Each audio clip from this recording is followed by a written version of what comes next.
Hi guys, ito yung pola. Drawing natin siya for the first time ulit. Mabilisan lang ito guys, 5 to 10 minutes. Impressionism stroke. Tara, let's go.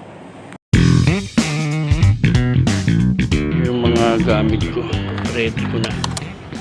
Yung mga pencils, binibidyoan ko, kaya isang kami lang gamit ko eh. Pangulo, pel. Ito guys yung gamit ko, Fabriano. Ganda yan.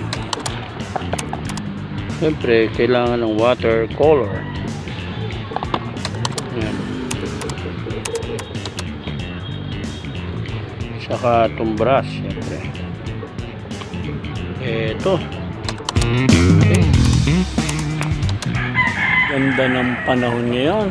After this mass, do-drawing tayo. Ang tawag dito, plein air. Ito yung ginagamit ko, Fabriano. Ganda kasing papel to. Pagkan natin. Napakaganda na papel na to. Linis. Actually, kabilaan siya pwede. Ito medyo rush. Ito yan, pag binasa, back to normal ulit. Okay, go.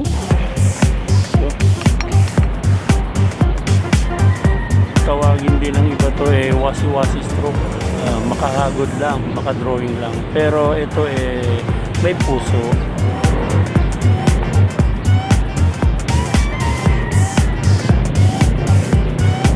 Pre, simbahan yung ito-drawing natin. Kaya pupusuan natin. Oh, yan na guys. Tapos na. Ganyan lang. Wasi-wasi stroke.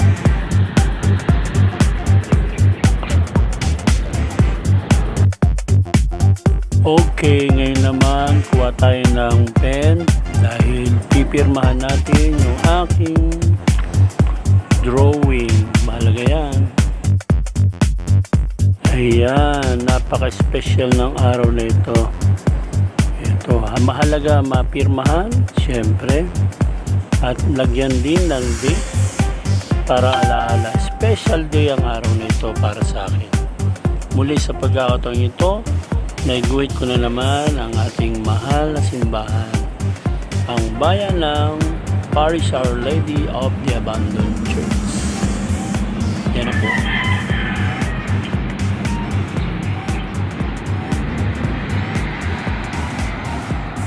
Tapos na po ang ating impressionism style o yung tinatawag na artistic style.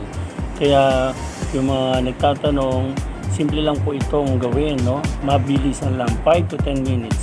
Ayan na po. God bless you, pagpalain kayo ng Diyos. Continue lang tayo sa buhay. Huwag mawala ng pag-asa. Dahil hanggat sumisikat ang araw at meron tayong pananampalataya sa ating puso patungo sa Diyos. Walang buhay. God bless you. Bye-bye.